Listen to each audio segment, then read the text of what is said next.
Furniture ഐറ്റംസുകളൊക്കെ polish ചെയ്യുക, paint അടിക്കുക, അങ്ങനെയൊക്കെ എന്തെങ്കിലുമൊക്കെ വർക്ക് ചെയ്യുമ്പോൾ അതിൻ്റെ ആണിത്തുള, ചെറിയ പൊട്ടുകൾ, ചെറിയ ഹോൾസൊക്കെ ഉള്ള ഭാഗങ്ങളിലൊക്കെ ശരിക്ക് പുട്ടിയിട്ട് ഫില്ല് ചെയ്യണം.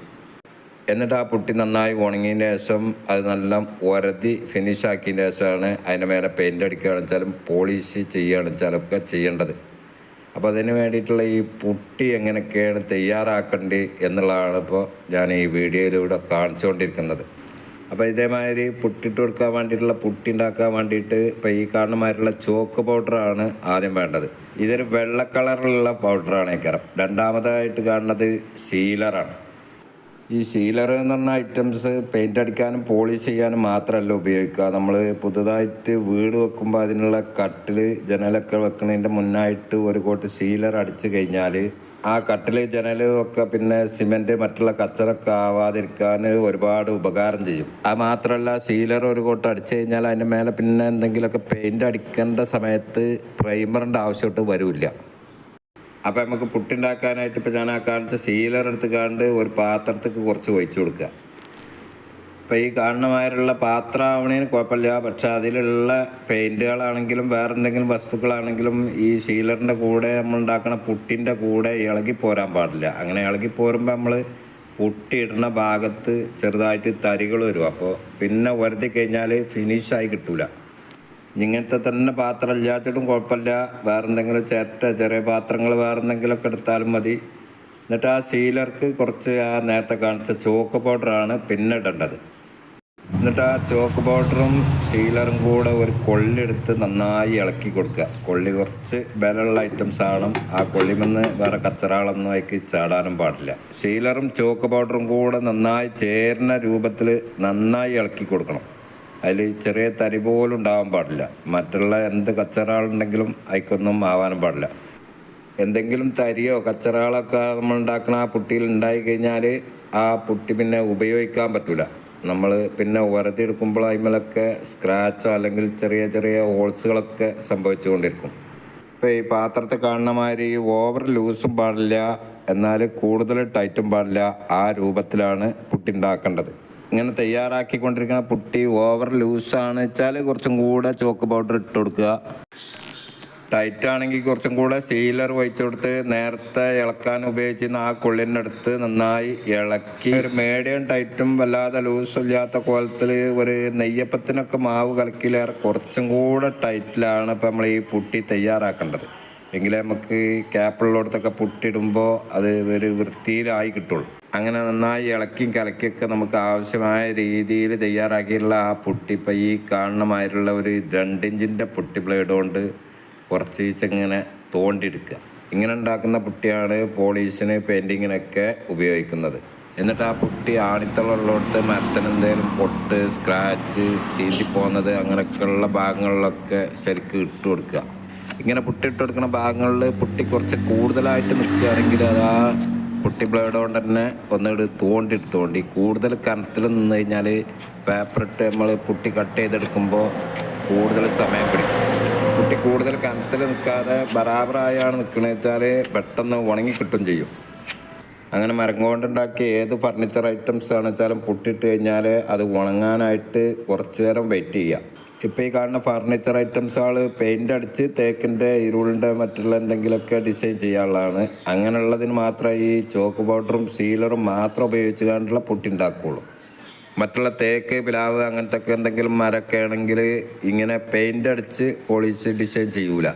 അത് നാച്ചുറലായിട്ടുള്ള ഡിസൈൻ ചെയ്യുള്ളൂ. തേക്കിൻ്റെ മരം, പിലാവിൻ്റെ മരമൊക്കെ ആയിട്ട് തന്നെ വ്യക്തമായിട്ട് കാണുന്ന കോലത്തിൽ ഈ സീലർ മറ്റുള്ള പോളിഷ് ഐറ്റംസുകളൊക്കെ ഉപയോഗിച്ചിട്ടാണ് പോളിഷ് ചെയ്യുക. അപ്പോൾ അതിന് ഈ ചോക്ക് പൗഡറിൻ്റെ കൂടെ പിലാവിൻ്റെ മരമാണെങ്കിൽ പിലാവിൻ്റെ കളറ് വേറെ ആയിട്ട് വാങ്ങാൻ കിട്ടും. തേക്കിൻ്റെ മരമാണ് വെച്ചാൽ തേക്കിൻ്റെ കളറുള്ള പൗഡർ വേറെ വാങ്ങാൻ കിട്ടും. അങ്ങനെ പോളിഷ് ചെയ്യണീനൊക്കെ ആണിത്തോളം അടക്കാനും ഇങ്ങനെ ക്യാപ്പ് അടക്കാനൊക്കെ നമ്മളിപ്പോൾ ഈ പുട്ടിണ്ടാക്കിയ മാതിരി തന്നെയാണ് പുട്ടിണ്ടാക്കുക വെച്ചാലും ഈ ചോക്ക് പൗഡറിൻ്റെ കൂടെ ഏത് മരമാണ് വെച്ചാൽ ആ മരത്തിൻ്റെ കളറുള്ള പൗഡറും കൂടെ കുറച്ച് ചേർക്കും. അല്ലാതെ ഈ ചോക്ക് പൗഡർ മാത്രം ഉപയോഗിച്ച് പുട്ടുണ്ടാക്കിയാൽ അതിമേ വെള്ള കളറായിട്ട് വേറെ കാണിക്കുമ്പോൾ അതൊരു വൃത്തികേടായി തോന്നിക്കും. പിന്നെ നമ്മൾ വേറൊരു പുട്ടിയായിട്ട് ഉപയോഗിക്കുന്നത് ബോഡി ഫില്ലറാണ്. അതിങ്ങനത്തെ പോളിഷിന് വണ്ടികളൊക്കെ പെയിൻ്റ് അടിക്കുമ്പോൾ അതിന് മുന്നായിട്ട് പുട്ടിയിടേണ്ട ആവശ്യം വരുമ്പോൾ അതിനുവേണ്ടി പുട്ടിയിടാനൊക്കെ ഉപയോഗിക്കാനായിട്ടാണ് ഇപ്പോൾ ഈ ബോഡി ഫില്ലർ ഉപയോഗിക്കല്. അത് കുറച്ച് സ്ട്രോങ് സാധനമാണ്. ഇപ്പോൾ നമ്മളുണ്ടാക്കിയ ഈ പുട്ടിനേക്കാളും കുറച്ചും കൂടെ സ്ട്രോങ് ഉണ്ടാവും.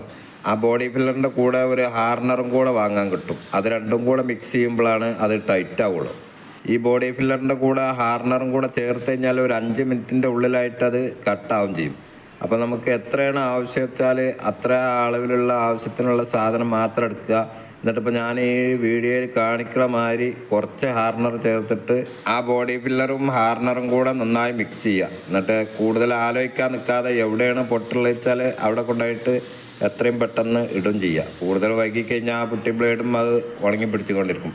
പിന്നെ പുട്ടി ബ്ലേഡും വന്ന് പോയി കിട്ടാൻ കുറച്ച് നേരം പണിയെടുക്കേണ്ടി വരും. ഞാനിപ്പോൾ ഇതൊരു വലിയ പുട്ടി ബ്ലേഡ് എടുത്ത് അതിന്മേ ചെറിയ പുട്ടി ബ്ലേഡ് കൊണ്ടാണ് ഇപ്പോൾ ഇത് മിക്സ് ചെയ്തുകൊണ്ടിരിക്കുന്നത്. ഇങ്ങനെ പുട്ടി ബ്ലേഡുമല്ല, വേറെ എന്തെങ്കിലും ഇരുമ്പിൻ്റെ ഒരു ഷീറ്റോ അല്ലെങ്കിൽ ഒരു ടൈലിൻ്റെ കഷ്ണമൊക്കെയാണ് വെച്ചാൽ അതിന്മേ അതേമാതിരി മിക്സ് ചെയ്യുക. എവിടെയാണ് പുട്ടിയിടാനുള്ളത് വെച്ചാൽ അവിടെ കൊണ്ടുപോയിക്കാണ് എത്രയും പെട്ടെന്ന് പുട്ടിയിടും ചെയ്യുക.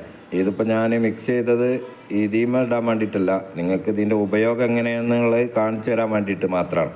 അപ്പോൾ ഈ ഫർണിച്ചറുമ്പോൾ ഇങ്ങനെ ഈ ബോഡി ഫില്ലറിൻ്റെ ഇടേണ്ട ആവശ്യമൊന്നുമില്ല. മൂല അങ്ങനത്തെ ഭാഗങ്ങളൊക്കെ പൊട്ടിയാൽ മാത്രമേ ഇങ്ങനത്തെ ബോഡി ഫില്ലർ ഇടണ്ടുള്ളൂ. അപ്പോൾ അതുകൊണ്ട് തൽക്കാലം നമ്മളിത് ഈ മതിലിൻ്റെ ഇവിടെ മൂലക്ക് ഒരു പൊട്ടുണ്ട്, അവിടെ ഇടുക. ഏതായാലും കൂട്ടിയതല്ലേ, അവിടെയാണ് ഉപയോഗിക്കാൻ കരുതിക്കാണ്ട് അവിടെ ഇടുകയാണ്. ഇത് വരുതി എടുക്കാനും കുറച്ച് പ്രയാസമാണ്. അങ്ങനെ അത്യാവശ്യമുള്ള ഭാഗത്ത് മാത്രം ഇങ്ങനത്തെ ബോഡി ഫില്ലർ യൂസ് ചെയ്താൽ മതി. അല്ലാതെ എല്ലായിടത്തും കൂടെ ബോഡി ഫില്ലർ ഇട്ട് കഴിഞ്ഞാൽ അത് കട്ട് ചെയ്തെടുക്കാൻ കുറച്ച് പ്രയാസമാണ്. ബോഡി ഫില്ലർ ഇടണീനൊന്നും കുഴപ്പമില്ല, ഒരുപാട് സമയമാണ് കട്ട് ചെയ്തെടുക്കാൻ. ഈ ബോഡി ഫില്ലർ ഉപയോഗിച്ചിട്ട് നമ്മൾ കട്ട് ചെയ്തെടുക്കാൻ വാട്ടർ പ്രൂഫ് പേപ്പറാണ് വാങ്ങണമെന്ന് വെച്ചാൽ ഇത് വെള്ളം നനച്ച് അത് ഇങ്ങനെ കട്ട് ചെയ്തെടുക്കാനും പറ്റുന്നതാണ്. ഈ ബോഡി ഫില്ലർ കയ്യുമ്മലോ അല്ലെങ്കിൽ ശരീരത്തിൻ്റെ ഏതെങ്കിലും ഭാഗത്തൊക്കെ ആയാൽ എങ്ങനെയാണ് അത് റിമൂവ് ചെയ്യേണ്ടതെന്നുള്ളതും കൂടെ ഇതിൽ കാണിച്ചുകൊണ്ട് ഞാൻ തൽക്കാലം ഈ വീഡിയോ നിർത്തുകയാണ്. കാരണം എന്താ വെച്ചാൽ കൂടുതൽ സമയം നമ്മൾ ഈ വീഡിയോ ആയിക്കഴിഞ്ഞാൽ ഞങ്ങൾക്ക് ഈ വീഡിയോ കാണാൻ കൂടുതൽ താല്പര്യം ഉണ്ടാവില്ല. ഇങ്ങനെ ഇപ്പോൾ നമ്മൾ ഉപയോഗിച്ചിട്ടുള്ള ഈ പുട്ടികളൊക്കെ ഏതൊക്കെ പേപ്പർ ഉപയോഗിച്ചിട്ടാണ് അത് ശരിക്കും കട്ട് ചെയ്തെടുക്കേണ്ടതെന്നുള്ളതൊക്കെ കാണിക്കാൻ അടുത്ത വീഡിയോയിൽ കാണിക്കുക.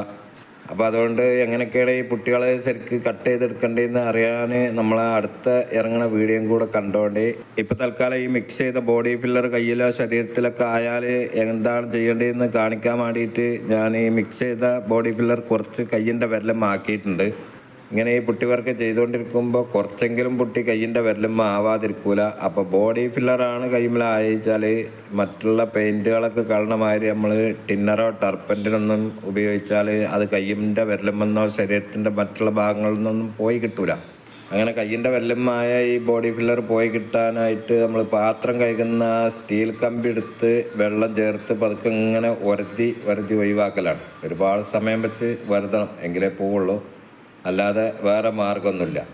ഇപ്പം ഇങ്ങനെ വരുതിയപ്പോൾ തന്നെ എൻ്റെ കയ്യിൻ്റെ വിരലുമെന്ന് ആ ബോഡി ഫില്ലർ പോവാൻ കാരണം ഞാൻ ആ ബോഡി ഫില്ലർ മിക്സ് ചെയ്തിട്ട് കൂടുതൽ സമയമൊന്നും ആയിട്ടില്ല. കൂടുതൽ ഉണങ്ങി നിൽക്കാത്തതുകൊണ്ടാണ് എത്രയും പെട്ടെന്ന് പോയത്. ബോഡി ഫില്ലർ കൊണ്ടുള്ള പുട്ടി വർക്ക് തുടങ്ങിയിട്ട് കുറേ സമയമായിക്കിട് കയ്യുമ്പോൾ നല്ല ഒട്ടിപ്പിടിച്ചൊക്കെ ചെയ്തിക്കണെന്ന് വെച്ചാൽ അത് പോയി കിട്ടാൻ ഒരുപാട് സമയമാവും. ഇപ്പം നമ്മൾ ഇട്ടിട്ടുള്ള ഈ പുട്ടി എങ്ങനെയൊക്കെയാണ് കട്ട് ചെയ്തെടുക്കേണ്ടത്, ഏതൊക്കെ പേപ്പർ ഉപയോഗിച്ചിട്ടാണ് കട്ട് ചെയ്തെടുത്തിട്ട് എന്ത് ചെയ്യണം എന്നുള്ളതിനെക്കുറിച്ചൊക്കെ വിശദമായിട്ട് അറിയിക്കുന്ന അടുത്ത വീഡിയോയിലേക്ക് എല്ലാവരെയും സ്വാഗതം ചെയ്തുകൊണ്ട് ഞാൻ പോകുന്നു. എല്ലാവർക്കും വണക്കം.